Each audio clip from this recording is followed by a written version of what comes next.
Friend, তো বন্ধুরা YouTube channel create করার পর থেকেই আমাদের মাথায় চিন্তা আসে কিভাবে ভিডিওটা ভাইরাল করব, কিভাবে চ্যানেলটা আমরা বড় করব। তার জন্য আমাদের ভিডিওর যে ডিউরেশন বলতে ভিডিওর যে লেন্থ সেটা কত মিনিট বা কত সেকেন্ড বা কত ঘন্টা রাখা উচিত প্রাথমিক পর্যায়ে যদি আমি ইউটিউবার হয়ে থাকি। তাহলে যদি ঠিক এরকম প্রশ্ন যদি আপনার মনে ঘুরপাক খাচ্ছে তাহলে রাইট একটা ভিডিওতে ক্লিক করছেন, আর এই ভিডিওতে আমি সম্পূর্ণ আনসার দেবো। চলুন ভিডিওটা শুরু করতে। বন্ধুরা, আপনারা যেহেতু প্রাথমিক পর্যায়ে ইউটিউবার এবং এইমাত্র ইউটিউব চ্যানেল ক্রিয়েট করতেন, সেই জন্য আপনি যে ভিডিওটা আপনি ক্রিয়েট করবেন বা ভিডিও আপনি শুট করবেন সেটা মিনিমাম আপনার 5 থেকে 6 মিনিটের আপনি ভিতরে রাখবেন, এর থেকে বেশি বড় করবেন না। কারণ এটা কিন্তু কারণ আছে বন্ধুরা, কারণ আপনি একেবারে নতুন এবং আপনি যে রিলেটেড ভিডিও আপনি ইউটিউবে শুট করুন না কেন বা ইউটিউবে আপলোড করুন না কেন, ওই রিলেটেড ভিডিও বা ওই রিলেটেড কন্টেন্ট কিন্তু পূর্বে থেকে ইউটিউবে অনেক হাজার হাজার কিন্তু ভিডিও দেয়া আছে।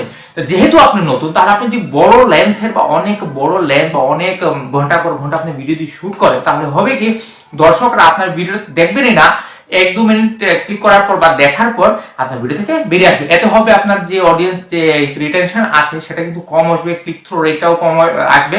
এতে করে আপনার চ্যানেল কিন্তু সাইড ইফেক্ট করবে বা ব্যাড ইফেক্ট করবে এবং আস্তে আস্তে ইউটিউব যখন দেখবে যে প্রত্যেকে আপনার ভিডিওতে ক্লিক করছে, ক্লিক করার পরই ভিডিও থেকে বের হয়ে যাচ্ছে, তখন কি হবে, তখন আপনার ভিডিওটাকে ধীরে ধীরে ইউটিউব কিন্তু ফ্রিজ করে নিচে নামিয়ে দিবে, আর আপনার ভিডিওর যে ইমপ্রেশন ওই ইমপ্রেশনটা কিন্তু লোকজনের কাছে পাঠাবে না। এতে করে আপনার কিন্তু ইউটিউব ক্যারিয়ারটা নিমিশেই শেষ হয়ে যাবে। তাই প্রাথমিক পর্যায়ে যে কাজটা আপনি করবেন 5 থেকে 6 মিনিট, সব থেকে ভালো হলো যে 5 মিনিটের ভিডিও আপনি রাখবেন।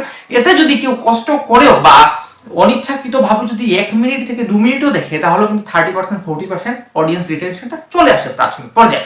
তো এতে করে হবে কি, ওই ভিডিওতে কিন্তু ইউটিউব আরো প্রমোট করবে, আরো বুস্ট করবে, আরো ইমপ্রেশন লোকজনের কাছে পাঠাবে। আর যত ভিডিওর অডিয়েন্স রিটেনশনটা বাড়ে, যত বেশি হয়, ততই কিন্তু ইউটিউব সেটাকে পজিটিভ দেখে ইউটিউব অ্যালগরিদমকে সাপোর্ট করে। কারণ আপনার ভিডিওতে যে লোকজন যত সময় ধরে টিকে থাকবে, এর মানে ওই ভিডিওতে ইম্পর্টেন্ট কোনো কিছু আছে দেখি তো লোকজন আপনার ভিডিওতে দেখছে বা ভিডিওতে টিকে আছে। এবং চেষ্টা করবেন আপনার ভিডিও যখন আপনি শুট করবেন, ভিডিও শুট করার পর অবশ্যই একবার হোমওয়ার্ক করে নেবেন। কারণ আপনার ভিডিওতে যদি যথেষ্ট পরিমাণ যদি আপনার ইনফরমেটিভ তথ্য যোগ না করে যদি আপনি ভিডিও করে শুট করুন, সেটা 5 মিনিটেরও হোক, তো এতে কিন্তু লোকজন দেখবে না, দেখার পর টপ করে ওইখান থেকে বেরিয়ে আসবে।